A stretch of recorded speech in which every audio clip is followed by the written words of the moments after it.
In unit number 2, we discuss the 4 points or 4 chapters like personality, perception, attitudes, and values.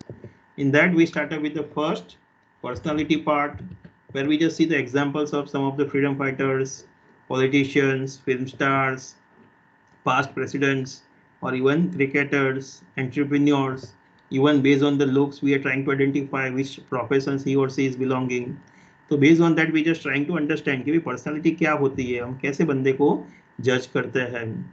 Even we just take the some of the situations. और situations के माध्यम से हमने समझा था कि भाई बंदे का जो बिहेवियर होगा वो किसके ऊपर डिपेंड करता है, उसकी पर्सनालिटी के ऊपर डिपेंड करता है कि भाई वो बंदे की पर्सनालिटी क्या होगी, कैसे होगी, उस हिसाब से वो बंदा वो सिचुएशंस के अंदर रिस्पॉन्ड करता है. तो पर्सनालिटी जो है वो क्या है क्या नहीं, वो हमने यहाँ पे एग्जांपल्स के माध्यम से समझा था. तो हमने स्टार्ट किया था कि भाई पर्सनालिटी जो है वो क्या है, एक लेटिन वर्ड है, पर्सोना में से जो आया है. कि भी क्या होता था, ग्रीस और रोम्स के अंदर पहले जो रोल प्ले करते थे तो वहां पे वो लोग मास्क पहन के बोलते थे, तो उसमें से ये पर्सोना वर्ड आया. डेफिनेशंस के माध्यम से हमने समझा कि पर्सनालिटी क्या है. तो personality is a both type of traits of an individual, inner and outer. कि वे इंडिविजुअल्स के इनर आउटर दोनों ट्रेट्स को अगर हम कंबाइन करते हैं then it is refers the personality of him और हर. और पर्सनालिटी डिटर्मिनेंट्स एक इंपॉर्टेंट पार्ट ये पर्टिकुलर पॉइंट में से था कि कोई भी एक पर्टिकुलर पर्सन है, बंदा है, तो उसकी पर्सनालिटी कैसे डिटरमाइन होती है, बिल्डअप होती है. तो there are the 3 factors which is going to play the important role. First is heredity. कि कोई भी बच्चा है तो बाय बर्थ, जैसे ही उसका बर्थ होता है तो वो बर्थ से ही क्या है, डीएनए के माध्यम से ही वेरियस फिजियोलॉजिकल और साइकोलॉजिकल जो मेकअप है, ट्रेट्स है, वो अपने पेरेंट्स से लेके आता है. तो उसका बॉडी स्ट्रक्चर्स है, आँख कान नाक मुंह, वो सारी चीजें अपनी मम्मी पापा के जैसी ही होगी. इवन उसका साइकोलॉजिकल पार्ट कि भाई उसको डर लगता है नहीं लगता है, वो कॉन्फिडेंट है नहीं है, साई है या नहीं है, एक्सट्रोवर्ट्स होगा इंट्रोवर्ट्स होगा, तो वो सारी चीजें क्या है, वो बंदा अपने पेरेंट्स में से डीएनए के माध्यम से पर्सनैलिटी ट्रेट्स लेके आता है. दूसरा हमने डिस्कस किया था एनवायरनमेंट. कि भाई सेकंड डिटर्मिनेंट है एनवायरनमेंट, कि भाई आप कौन से एनवायरनमेंट में ग्रो होते हो, वो चीज भी आपकी पर्सनालिटी को इन्फ्लुएंस करती है. कि भाई आपके जो फ्रेंड्स होंगे, फैमिलीज होगी, सोशल ग्रुप्स होंगे, आपके आजू बाजू के जो नेबर्स होंगे, वो लोग क्या करते हैं, कैसे करते हैं, कौन सा कल्चर्स नॉर्म्स ट्रेडिशंस फॉलो करते हैं, तो वो सारी चीजें डे बाय डे आप सीखोगे और उसके बेसिस पे इवन आपकी पर्सनालिटी बिल्डअप होती है. इवन सिचुएशंस, कि भाई आपकी पर्सनालिटी कांस्टेंट नहीं होगी, सिचुएशंस की रिक्वायरमेंट के मुताबिक आप बिहेव करने वाले हो, रिस्पॉन्ड करने वाले हो. तो सिचुएशन चेंज हो जाती है, आपकी पर्सनालिटी चेंज हो जाती है. You can able to control, कि भाई आप अपने आप को कंट्रोल कर सकते हो.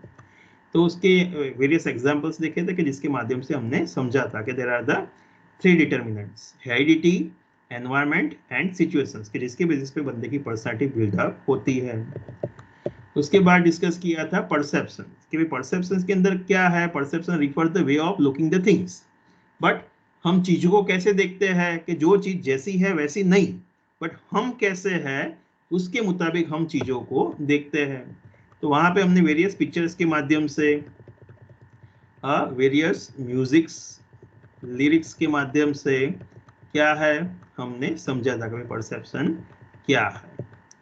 वहाँ पे हमने डिस्कस किया था कि परसेप्शन क्या है. परसेप्शन एक प्रोसेस है कि जहाँ पे आपका माइंड जो होगा वो वेरियस सेंसरी ऑर्गन्स के माध्यम से इनपुट को गेन करता है, उसको अरेंज करता है, इंटरप्रेट करता है और आपके लिए एक मीनिंगफुल पिक्चर क्रिएट करके आपको देता है कि भाई वो चीज़ क्या है क्या नहीं.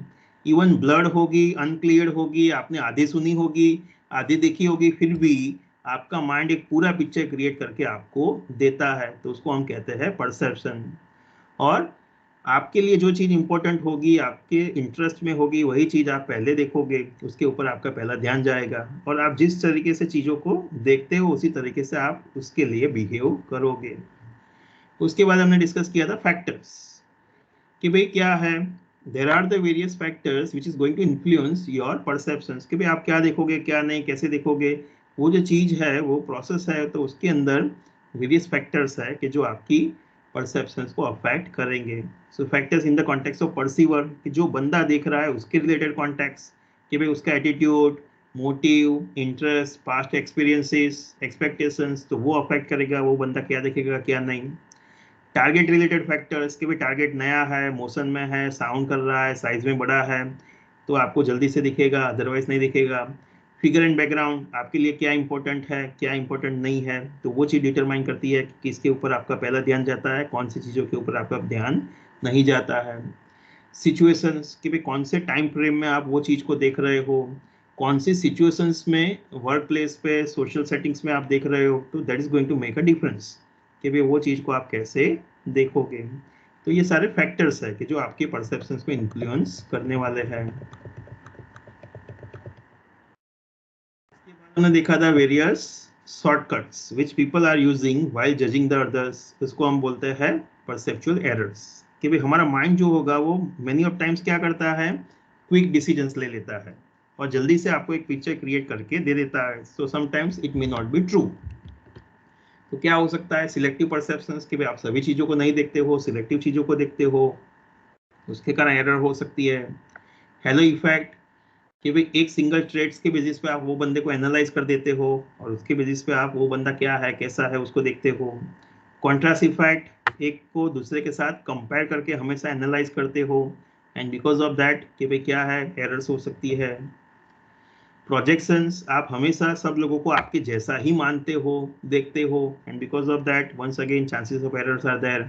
स्टीरियोटाइपिंग कि भाई जो बंदा जो कंसर्न ग्रुप से बिलोंग करता है तो ग्रुप के प्रति ओवरऑल आपकी क्या थिंकिंग है, कैसे देखते हो ग्रुप को, तो उस हिसाब से आप वो बंदे को देखोगे, तो उसको कहते हैं स्टीरियोटाइपिंग। तो वो परसेप्चुअल एरर्स जो है वो कंपनी के वेरियस डिसीजंस में अफेक्ट करता है, तो वो चीज़ का हमें ध्यान रखना है। उसके बाद हमने देखा था individual decision making and perception, तो कि यस कंपनी के अंदर हर एक बंदा कोई ना कोई डिसीजंस लेता है, तो वो डिसीजन मेकिंग जो प्रोसेस है उसकी, तो पूरी प्रोसेस के अंदर हर एक स्टेप्स के अंदर क्या है वो बंदे का जो परसेप्शन होगा वो परसेप्शन अफेक्ट उसको करने वाला है। प्रॉब्लम रिकॉग्निशन से लेके ऑल्टरनेटिव आइडेंटिफिकेशन से लेके कौन सा ऑल्टरनेटिव वो बंदा सिलेक्ट करता है और उसके बेसिस पे डिसीजंस लेता है, तो वो जो पूरी प्रोसेस है तो उसके अंदर वो बंदे का perception definitely important role play करेगा। और हर बार क्या होता है कि भाई हम नॉर्मली बिलीव करते हैं कि भाई हमारे सामने सभी चीज़ें क्लियर होगी, सभी इंफॉर्मेशन होगी, सभी ऑल्टरनेटिव्स क्लियर होंगे, but answer is no. Real life में ऐसा नहीं होता है। तब आपको क्या है, आपको क्रिएटिव बनना है, आपको अपना देखने का नजरिया हमेशा चेंज करना पड़ेगा। आपको आप अपने साइड से ही नहीं देखना है बट सामने वाले की साइड से भी देखना है, so that you can understand what the situation is all about and based on that you can take the decisions. उसके बाद हमने एग्जाम्पल्स देखे थे through the stories about the perception.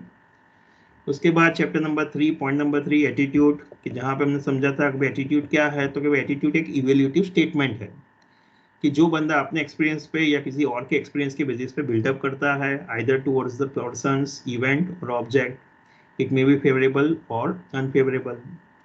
तो attitude is a way of thinking, आप कोई भी चीज के प्रति कैसे सोचते हो, कैसा फील करते हो, तो उसे हम कहते हैं एटीट्यूड। एटीट्यूड कैसे बिल्डअप होता है, तो there are the three main components which is going to play the important role in your attitude buildup, like cognitive, affective and behavioural. कि भाई सबसे पहले क्या होगा आपका thinking process, as and when some kind of experience is taking place, some kind of information is bring into your kind notice, then your thinking, descriptive और evaluative, ये तीनों कंपोनेंट आपके कॉग्निटिव पार्ट में आते हैं। आप सोचना स्टार्ट करोगे, चीजों को, सिचुएशंस को डिस्क्राइब करना स्टार्ट करोगे और उसको इवेल्युएट करना, लोगों को इवेल्युएट करना स्टार्ट करोगे। तो thinking, describing, evaluating, that is a part of cognitive. उसके बाद जैसे ही आप सोचो है उस हिसाब से आपकी फीलिंग्स, थॉट्स, इमोशंस क्या है बिल्डअप होने वाले हैं, तो थिंकिंग के बेसिस पे आपकी फीलिंग्स क्रिएट होगी, तो दैट इज अफेक्टिव कंपोनेंट कि भाई आप कैसा फील करोगे।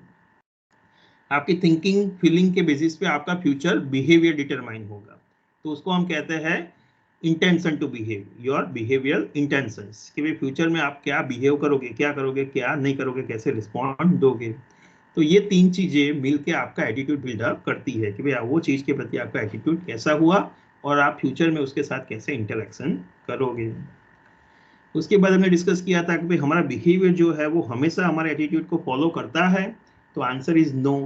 सम ऑफ द सिचुएशंस में क्या होता है कि इवन बिहेवियर और एटीट्यूड दोनों अलग अलग हो सकता है, तो वो सिचुएशंस में क्या है, बंदा कॉग्निटिव डिसोनेंस फील करता है, हाँ, अनकंफर्टेबल फील करता है, और वो बंदा चाहेगा कि यस दोनों सेम ट्रेंड सेम चैनल में हो, तो उसके लिए वो डिफरेंट डिफरेंट डिसीजंस लेगा.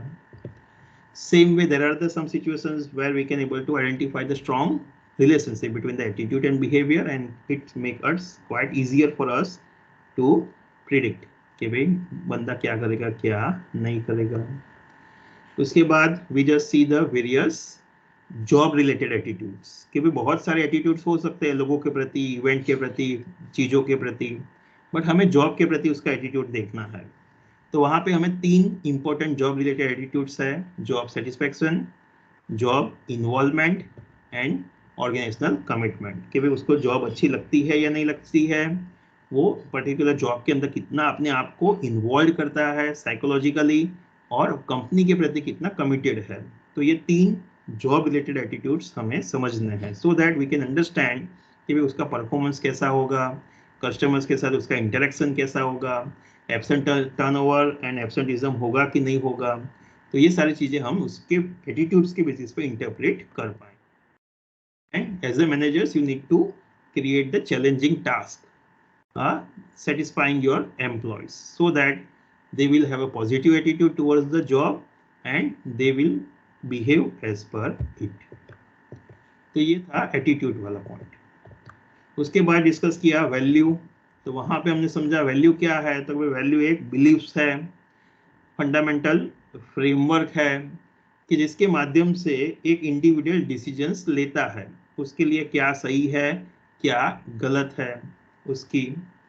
और ये ग्लोबल बिलीफ है कि जो उसको हेल्प करती है in taking the decisions, in thinking, in observing and in behaving. अगर आप एथिकल एनवायरनमेंट वर्क प्लेस पे चाहते हो तो इवन आपको खुद से स्टार्ट करना होगा, तभी आप लोगों को बोल पाओगे. उसके बाद हमने डिस्कस किया था कैरेक्टरिस्टिक्स. तो वहाँ पे हमने डिस्कस किया था कि भाई वैल्यू क्या है, तो भाई कल्चर का पार्ट है, लर्नेड रिस्पॉन्सेस है, हमारे अंदर इनकलकेट की जाती है, ये एक सोशल फिनोमिना है, जब ग्रुप में हम रहते हैं तभी हमारी वैल्यूज बिल्डअप होती है. ग्रेटिफाइंग रिस्पॉन्सेस, कि अगर हमने वैल्यूज फॉलो किया और उसके बदले में अगर हमें रिवॉर्ड मिलता है, रिस्पेक्ट मिलती है, स्टेटस मिलता है, रिकॉग्निशन मिलता है, तो हम वो वैल्यूज को फॉलो करते हैं, अदरवाइज वो वैल्यूज को हम भूल जाते हैं. एडॉप्टिव, कि भाई as a one individuals you are going to adopt the new cultures, new values, कि भाई धीरे धीरे करके आप नई नई वैल्यूज को सीखोगे, समझोगे और उसको अडॉप्ट करोगे. The difference between the value and attitude, so there are the 4 or 5 points based on which we can differentiate. उसके बाद सोर्सेस, कि भाई वैल्यूज कैसे फ्रेम होती है, कौन कौन से फैक्टर्स है कि जिसके माध्यम से वैल्यूज फ्रेम होती है. तो we can classify in 2 part, primary and secondary. तो प्राइमरी सोर्स क्या था, तो कि भाई various institutions like family, school, college, religions, religious gurus, various ethnic groups at state level, country level. तो ये सारे क्या है, वेरियस इंस्टीट्यूशंस है, ग्रुप्स है, कि जो हमें वेरियस वैल्यूज हमारे अंदर इनकलकेट करते हैं, और ये प्राइमरी सोर्स है. उसके बाद सेकेंडरी सोर्सेज कौन कौन से हो सकते हैं, तो कि भाई कंपनी जिसके अंदर आप काम करते हो, कलीग्स जिसके साथ मिलके आप काम करते हो, जो काम करते हो इटसेल्फ, कि आप कौन सा वो काम कर रहे हो, कौन से डिपार्टमेंट में, कौन से फील्ड में, कौन से एरिया में, कौन से करियर में आप अपना काम कर रहे हो, वो चीज क्या है डिटरमाइन करेगी कौन सी वैल्यूज आप फॉलो करोगे और कौन सी नहीं. और इवन प्रोफेशनल्स, कि अगर आप प्रोफेशनल हो तो आपकी प्रोफेशनल बॉडीज होगी, उसके भी कोड ऑफ कंडक्ट्स होंगे, तो वो प्रोफेशनल कोड ऑफ कंडक्ट्स के मुताबिक भी आप बिहेव करने वाले हो, उसकी जो वैल्यूज है उसको भी अडॉप्ट करने वाले हो. तो ये सारे सेकेंडरी सोर्सेज है कि जिसके माध्यम से वेरियस सेकेंडरी वैल्यूज आपकी लाइफ में इनकलकेट होगी. और लास्ट में हमने समझा था कि वैल्यू और बिहेवियर वो भी दोनों एक दूसरे से जुड़े हुए हैं. बंदे की जो वैल्यूज होगी वो उसके attitude, perception, behaviour, decision making, सारी चीजों से डायरेक्टली और इनडायरेक्टली जुड़ी हुई है. तो ये सारी चीजों को हमें समझना होगा, उसकी वजह पे हम वो बंदे के बिहेवियर को समझ पाएंगे, प्रिडिक्ट कर पाएंगे. तो दिस इज अबाउट